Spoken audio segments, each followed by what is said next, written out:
Hai semua, nama saya Andeska Alasan Andaneus, NIM 17050323 dari kelompok 7. Saya akan mempresentasikan mengenai bab 9 yaitu analisis biaya, volume, dan laba. Topik utama yang akan kita bahas di bab ini yaitu pertama pengertian analisis biaya, volume, laba. Ide itu seputar analisis biaya, volume, laba secara umum. Yang kedua itu ada titik impas dalam unit, mencakup pendekatan laba operasi, pendekatan margin kontribusi, unit penjualan untuk mencapai laba yang ditargetkan, dan target laba setelah pajak. Dan topik utama yang terakhir itu ada titik impas dalam rupiah penjualan, mencakup target laba dan pendapatan penjualan, dan perbandingan kedua pendekatan. Kita masuk ke topik yang pertama, yaitu pengertian analisis biaya, volume, laba. Analisis ini sering disebut sebagai Cost Volume Profit Analysis atau CVP Analysis. Analisis ini digunakan sebagai alat untuk perencanaan dan pembuatan keputusan. Analisis ini menekankan hubungan antara biaya, volume, atau kuantitas penjualan dan harga jual. Analisis ini juga dapat digunakan sebagai pengidentifikasian masalah yang berhubungan dengan perencanaan penjualan serta menyelesaikan masalah tersebut.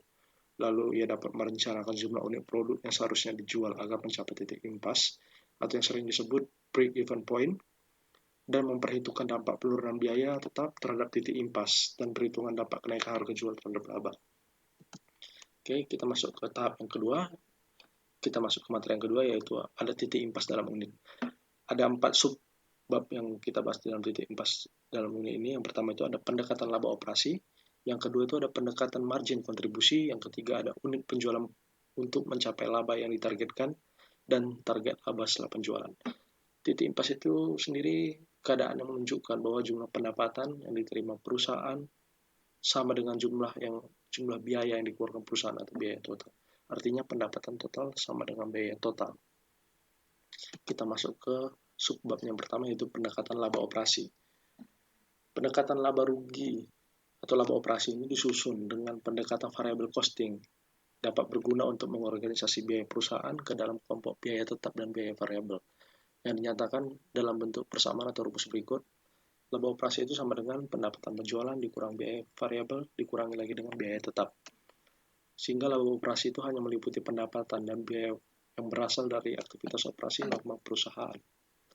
Aktivitas operasi normal itu pengertiannya aktivitas yang dilakukan perusahaan di luar aktivitas investasinya atau aktivitas keuangannya.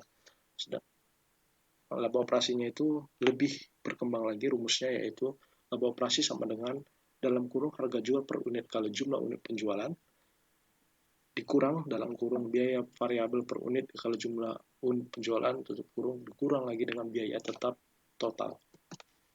Kita masuk ke yang kedua, yaitu pendekatan margin operasi. Pendekatan margin operasi ini pemusatan perhatian pada margin kontribusi atau contribution margin approach. Margin kontribusinya itu merupakan pendapatan penjualan dikurang dengan biaya variabel total.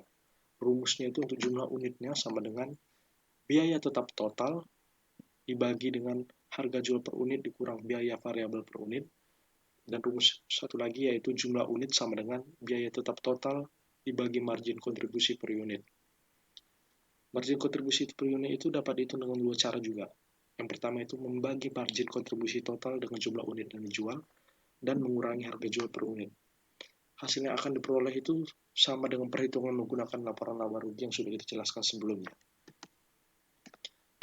Sebab kita yang ketiga yaitu ada unit penjualan untuk mencapai laba yang ditargetkan. Ada dua hal yang harus diperhatikan di sini. Yang pertama itu laba ditargetkan dalam bentuk rupiah.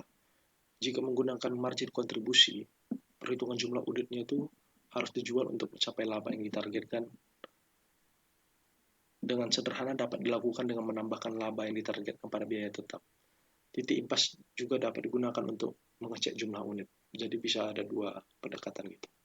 Yang kedua itu ada laba ditargetkan dalam presentasi pendapatan penjualan. Contohnya itu kita untuk mengetahui jumlah unit dalam rangka memperoleh laba sekian persen dari pendapatan penjualan. Rumusnya itu sendiri pendapatan penjualan sama dengan harga jual per unit dikali jumlah unit dijual. Yang keempat itu ada target laba setelah pajak. Pajak sendiri, khususnya pajak penghasilan, tidak terlalu berperan dalam perhitungan titik impas. Karena perusahaan apabila tidak memperoleh untung atau labanya itu nol, maka perusahaan tidak dipungut pajak. Pajak itu digunakan sebagai bahan pertimbangan aja apabila perusahaan ingin mengetahui jumlah unit yang harus dijual untuk memperoleh laba bersih. Perhitungan laba bersih sendiri kita tengok bersama-sama. Di sini ada dua rumus besarnya. Yang pertama itu adalah laba bersih sama dengan laba operasi dikurang pajak. Lalu makin diluaskan lagi, laba operasi dikurang tarif pajak dikali laba operasi sama dengan laba operasi dikali 1 dikurang tarif pajak. Dan rumus yang kedua yaitu laba operasi sama dengan laba bersih dibagi 1 dikurang tarif pajak. Oke. Yang kelima itu ada titik impas dalam rupiah penjualan. Pendapatan penjualan ini maupun biaya variabel harus dinyatakan sebagai persentase. Biaya variabel harus dinyatakan dalam persentase dari penjualan, bukan dari jumlah unit penjualannya. Rasio biaya variabel atau variable cost ratio-nya adalah proporsi setiap rupiah penjualan yang harus digunakan untuk menutup biaya variabel tersebut. Dan rasio margin kontribusi atau contribution margin ratio-nya adalah proporsi setiap rupiah penjualan yang tersedia untuk menutup biaya tetap dan menghasilkan laba itu sendiri. Ini lanjutannya dari titik impas dalam rupiah penjualan dibagi dua. Yang pertama itu ada target laba dan pendapatan penjualan. Yang itu agar dapat memperoleh target laba sebelum pajak, caranya menambahkan target laba operasi pada biaya tetap dan jumlahnya dibagi dengan rasio margin kontribusi.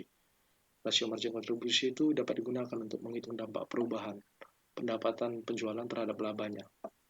Dan yang kedua itu ada perbandingan kedua pendekatan. Perbandingannya itu alasan mengapa digunakan rumus itu terpisah untuk setiap pendekatan. Ada dua alasannya. Yang pertama itu rumus pendapatan penjualan memungkinkan perusahaan untuk secara langsung mencari pendapatan penjualan apabila dikehendaki. Dan yang kedua itu pendekatan pendapatan penjualan jauh lebih mudah digunakan dalam situasi multiproduk, artinya produknya bisa lebih dari satu. Terima kasih atas perhatian Anda. Semoga dapat bermanfaat bagi Anda. Terima kasih.